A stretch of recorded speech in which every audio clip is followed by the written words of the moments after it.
Bismillahirrahmanirrahim. Assalamualaikum warahmatullahi wabarakatuh. Salam sang sejati. Siapapun yang telah mengira bahwa ia telah menaklukkan alam, itu berarti kita hanya menggali kubur kita sendiri. Lihatlah, bumi bergetar, laut menangis, udara tercemar oleh keserakahan. Tapi ini bukanlah akhir cerita. Ini hanyalah gejala dari penyakit yang disebut kebutaan spiritual. Peradaban modern adalah ilusi. Kita membangun menara pencakar langit, tapi jiwa kita terperangkap di ruang yang gelap. Kita lupa bahwa hakikat kekayaan sejati adalah cahaya yang mengalir dari Sang Maha Ada. Kita lupa bertanya, di manakah posisi kita dalam skema kosmis ini? Apakah kita masih layak disebut sebagai khalifahnya? Selama ini kita menyebutnya sebagai elit global. Mereka adalah arsitek tidak terlihat yang merajut peta dunia melalui institusi finansial, think tank eksklusif, dan algoritma yang mengontrol pikiran kita.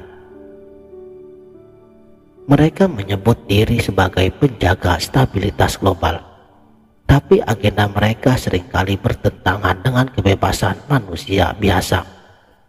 Mereka menciptakan sistem di mana manusia menjadi angka dalam database-nya. Ini bukan sekedar konspirasi tentang uang ataupun kekuasaan. Ini adalah perang atas hakikat manusia. Karena para elit tahu, manusia yang sadar secara spiritual tidak bisa dikontrol. Mereka yang mengenal diri sejatinya akan meruntuhkan sistem perbudakan modern. Mereka mendanai riset yang menyatakan kesadaran hanyalah produk otak. Mereka menertawakan meditasi sebagai pseudoscience sambil perlahan mematikan intuisi dan koneksi ilahi di dalam diri manusia. Sejak zaman para nabi dan juga para guru sufi ternama dunia, ada satu prinsip yang akan terus diulang, bahwa segala sesuatu yang tercipta memiliki ruh, ritme, dan tanggung jawabnya sendiri.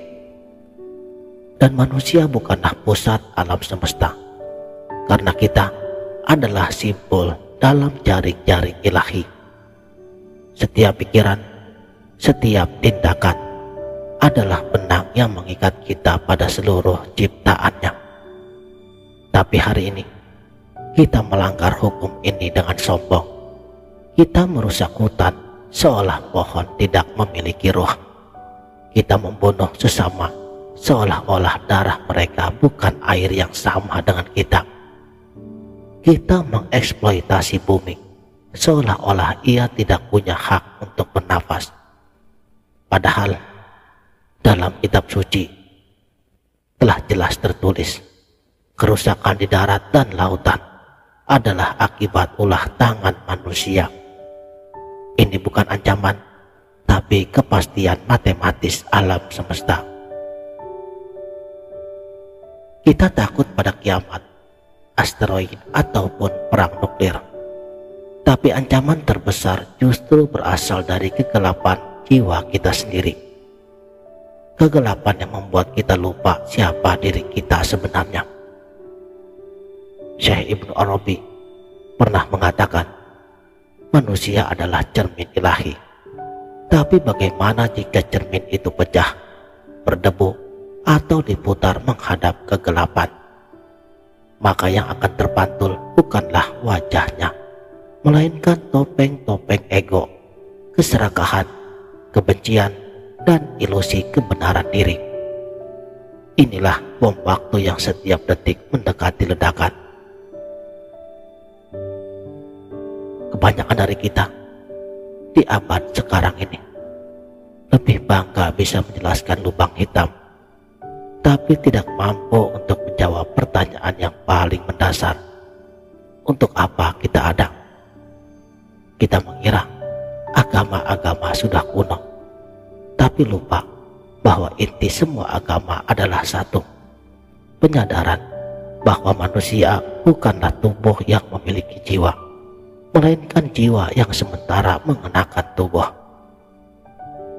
Inilah skandal terbesar. Kita menjual jiwa demi kemajuan materi. Kita menyembah diri yang palsu, sementara diri kita yang sejati merintih dalam kegelapan. Dan ketika jiwa ini memberontak, depresi, kecemasan, kekosongan, kita sebut itu sebagai gangguan mental. Lalu kita diracuni dengan pil, bukan dengan cahaya. Sejarah menyimpan jejak para pencerah: Syekh Jalaluddin Rumi, Lao Tzu, Teresa dari Avila, Syekh Ibnu Arabi, Siddhartha Gautama, dan lain-lain. Mereka semua berteriak tentang hal yang sama: bangunlah, kamu bukanlah tubuh ini, bukan pikiran, bukan nama. Kamu adalah percikan api ilahi yang terkurung di dalam labirin dunia. Tapi manusia modern menertawakan mereka. Kita mengira teknologi akan menyelamatkan kita. Kita berpikir dengan memindahkan kesadaran ke cloud, kita akan abadi. Ini bukan evolusi, tetapi membunuh spiritualitas diri. Dan para mistikus, mereka menangis melihat kita mengganti mutiara dengan kerikil. Jika kita terus seperti ini, niscaya di tahun-tahun yang akan datang bukanlah era singularitas teknologi seperti yang diramalkan, tetapi era keruntuhan spiritualitas massal. Sebuah zaman di mana manusia kehilangan kemampuan untuk membedakan antara yang nyata dan yang maya, jiwa dan avatar, cinta dan dopamin. Tapi hukum semesta memberi kita pilihan: bertobat secara kosmis atau hancur. Bukan tobat ritual, tapi transformasi kesadaran. Seperti kata Einstein, masalah penting tidak bisa diselesaikan di level kesadaran yang sama yang telah menciptakannya. Kita perlu lompatan kuantum kesadaran atau mati sebagai spesies yang gagal. Saudaraku, sang sejati, inilah saatnya untuk revolusi tanpa suara. Bukan revolusi jalanan, tapi di kedalaman jiwa. 5 prinsip yang harus dibongkar. Pertama, kembali ke pertanyaan esensial: siapa aku sebelum lahir? Apa tugasku? Kedua, membunuh sang diri palsu, ego yang haus pengakuan, takut kematian, dan terobsesi kontrol. Ketiga, menyelaraskan dengan ritme alam, bukan sebagai pemilik, tapi sebagai peserta dalam simfoni ilahi. Keempat, mengubah ilmu pengetahuan menjadi ilmu kesadaran. Teknologi harus menjadi alat, bukan majikan. Kelima, membangun persaudaraan kosmis, melihat semua makhluk sebagai manifestasi yang Maha Esa. Malam semakin larut, tapi selama masih ada satu lilin yang menyala di gurun jiwa kita, harapan tetap ada.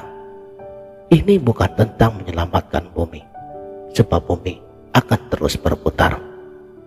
Ini adalah tentang apakah kita masih layak untuk tetap menjadi bagian dari tarian kosmis ini.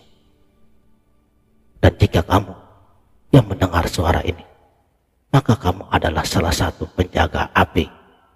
Bawalah cahaya itu kemanapun kamu pergi, bukan dengan kata-kata, tapi dengan keheninganmu yang menggetarkan setiap jiwa siapapun yang ada di sekelilingmu. Dengan cintamu yang tidak bersyarat, dengan kematianmu sebelum kamu mati.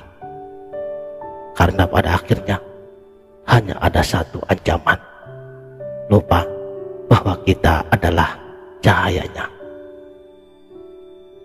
Demikianlah, mudah-mudahan video ini dapat bermanfaat dunia dan akhirat.